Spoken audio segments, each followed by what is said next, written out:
Donc aujourd'hui, pour tourner cette vidéo, j'étais pas inspirée et puis finalement je me suis dit, je vais aller faire un tour dans mes directs YouTube, parler un peu à ma communauté. Et c'est en faisant ce petit tour-là que finalement c'était une bonne idée parce que plusieurs d'entre vous avaient des questions et j'ai eu 4 sujets qu'on m'a proposés comme ça. Je me suis dit, bon, là c'est bon, je vais pouvoir tourner ma vidéo. Donc la première vidéo qu'on va tourner, ou en fait mon focus, je regarde où en fait. La première vidéo que je vais tourner, c'est pour parler en fait de la formation des préposés aux bénéficiaires.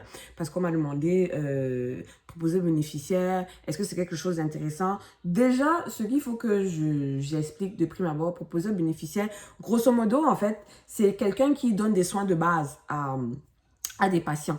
Des soins de base, tu t'assures auprès d'eux, tu leur offres une assistance physique, en vue de les aider à se rétablir. En fait, c'est généralement des malades ou des personnes âgées pour maintenir leur état de santé. Donc, le préposé aux bénéficiaires fait partie de l'équipe du personnel infirmier. Et il aide les infirmières auxiliaires. Donc, le préposé aux bénéficiaires communique avec l'équipe soignante des informations relatives à l'état de santé des patients ou du comportement du patient. Par contre, maintenant, le préposé aux bénéficiaires aide les patients au moment du lever, donc le jour quand ils se lèvent, au moment des repas. Donc, c'est toi qui viens l'aider pour manger, pour se lever, pour faire la toilette et au coucher et tout ça. Donc, les soins de base, en fait. Parce que ça, les infirmières ne vont pas toujours le faire. Ou dans les maisons de retraite, ce n'est pas forcément des infirmières. Tu n'as pas toujours des infirmières, ce sont des préposés aux bénéficiaires souvent. Donc, voilà un peu les tâches que tu as à faire. Tu aides la personne au lever, au coucher, pour les repas, pour la toilette et les médicaments et tout ça. Ils se chargent aussi de dévêtir, donc changer les vêtements que la personne âgée ou le malade porte. La literie, donc changer les draps, faire le lit. Et il veille à donner des soins appropriés, à respecter bien sûr leur intégrité et leur dignité afin de contribuer à leur bien-être. Je disais dans mon direct que les préposés aux bénéficiaires avaient beaucoup de mauvaise presse. Enfin, beaucoup de maisons de retraite ici au Canada avaient mauvaise presse parce qu'il y a eu beaucoup de scandales où on a découvert que les personnes âgées se faisaient taper, se faisaient griffer. D'autres ne prenaient pas toujours leurs médicaments parce que les personnes qui s'occupaient d'elles, les préposés aux bénéficiaires, parfois tapaient ces personnes-là, ils donnaient les gifles, donnaient les coups de poing. Et comme les familles ici savent que quand la personne est âgée, tu vas la laisser dans une maison de retraite, beaucoup ne venaient pas se voir en me disant, donc, tu sais même pas comment on traite ta personne là-bas en maison de retraite. C'est vraiment gros. Alors que chez nous, en Afrique, on garde nos vieux. Hein. Franchement, je comprends pas les gens ici. Donc, voilà. Quelles sont les études, les formations préalables à faire? Il y a beaucoup d'écoles, beaucoup de DEC, beaucoup de, comment on appelle ça? Beaucoup de formations qu'on donne pour former les gens au métier de préposé aux bénéficiaires, en fait. Vous avez souvent certains cours d'assistance à la personne en établissement et à domicile. C'est offert dans la plupart des régions du Québec, ces formations-là. Il y a aussi des bourses pour les préposés aux bénéficiaires qui sont offertes aux étudiants dans le cadre du programme de bourse d'études du ministère de la Santé et des Services sociaux. Voilà un peu. Et à l'époque, je sais que le salaire pour un préposé de bénéficiaire, je ne pense pas qu'on atteignait même les 20 $ de l'heure. Et là, j'ai eu l'information comme quoi on a monté leur salaire à 26 $ de l'heure maintenant parce que c'était vraiment merdique et beaucoup se plaignaient. Je pense que c'est pour ça que beaucoup tapaient souvent les vieux dans les maisons de retraite parce que pour toutes les tâches qu'ils avaient à faire, le salaire ne suivait pas. Alors que c'est les infirmières qui ont un salaire qui suit en fait. Donc, quelles sont en fait les aptitudes ou les points ou comment je veux dire, les prérequis qu'il faut avoir en fait pour se lancer dans une profession de préposé aux bénéficiaires? Il faut aimer accomplir les mêmes tâches tous les jours, donc accomplir des tâches répétitives selon des normes établies. Il faut aimer travailler en contact avec le public, ça c'est sûr. Si tu es quelqu'un qui est timide, si tu es quelqu'un qui est hypocondriaque, si tu es quelqu'un qui est agoraphobe, si tu es quelqu'un qui est sociopathe, psychopathe, que tu n'aimes pas les gens, c'est pas le métier fait pour toi. Il faut aimer travailler en équipe aussi avec les collègues ou d'autres professionnels parce que ça change souvent beaucoup. Il faut avoir une facilité à communiquer, une capacité d'écoute parce que les personnes âgées sont des personnes qui ont beaucoup d'histoires à te raconter. Il y en a qui souffrent de démence, il y en a qui ont des maladies qui font qu'ils perdent la mémoire, donc te raconter les mêmes histoires. En fait, le premier truc, c'est qu'il faut d'abord aimer. Il faut d'abord aimer. Donc après, il faut être en bonne condition physique parce que tu travailles essentiellement debout. Je ne vais pas vous le cacher, c'est comme les infirmières, c'est comme les médecins. Responsable et organisé. Et faire preuve d'initiative et être autonome.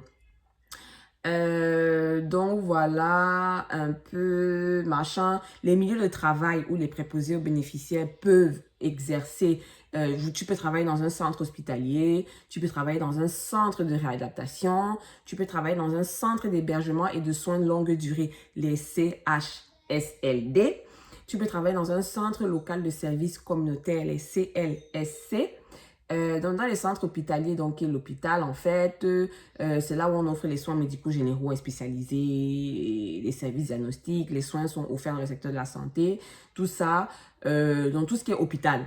Tout ce qui est hôpital, grosso modo, donc on ne va pas se cacher. Les centres de réadaptation, ce sont en fait, ils offrent des services d'adaptation et de réadaptation et d'intégration sociale à des personnes qui ont une déficience physique ou intellectuelle, des difficultés d'ordre comportemental aussi, psychosocial ou familial, ou un problème d'alcoolisme ou de toxicomanie. Ça c'est les centres de réadaptation. Ils peuvent travailler dans les CHSLD. Donc les CHSLD offrent de façon permanente ou temporaire un milieu de vie, substitut des services d'hébergement, des personnes qui n'ont pas où aller, des services d'assistance, de soutien et de surveillance.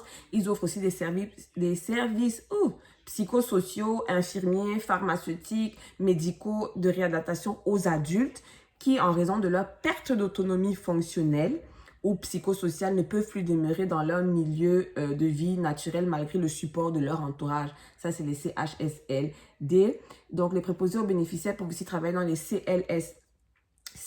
Et les CLSC sont des organismes qui font partie intégrante des centres intégrés de santé universitaires et des services sociaux. Ils offrent des services de santé et des services sociaux de première ligne dans leurs points de service, mais aussi à l'école, au travail et à domicile.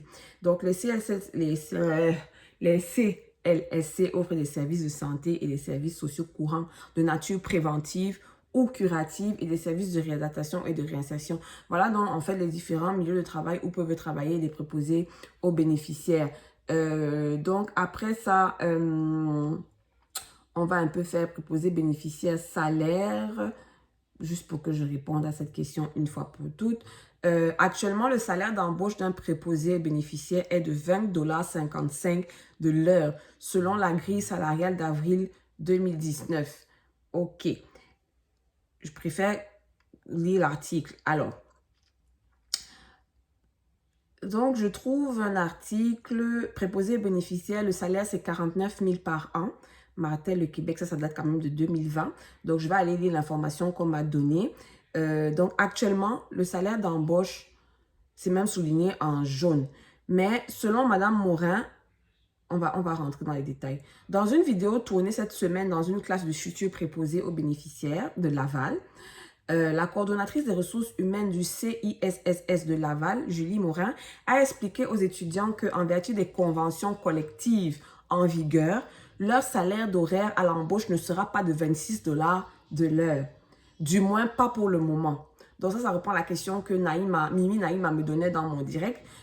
Pas pour le moment le 26 $ de l'heure. Selon Madame Morin, si on ajoute le salaire de base de toutes les primes offertes par le gouvernement pour ceux qui travaillent en zone chaude, donc c'est-à-dire avec les patients contaminés à la COVID sur des horaires atypiques, il est possible que le salaire gagné avoisine 26 $ de l'heure. Mais elle précise aux étudiants que le 26 $ de l'heure n'est pas le salaire horaire de base prévu dans les conventions collectives pour les nouveaux préposés. Donc, actuellement, le salaire d'embauche d'un préposé aux bénéficiaires est de 20,55 $ de l'heure selon la grille salariale d'avril 2019. Je crois que cela répond à la question. Donc maintenant, aux uns et aux autres qui veulent travailler dans le domaine des préposés aux bénéficiaires, je pense que la vidéo est suffisamment courte, précise et concise pour que vous ayez retiré l'information qui était nécessaire pour vous de comprendre. Je ne m'éternise pas plus là-dessus et je vous fais des bisous.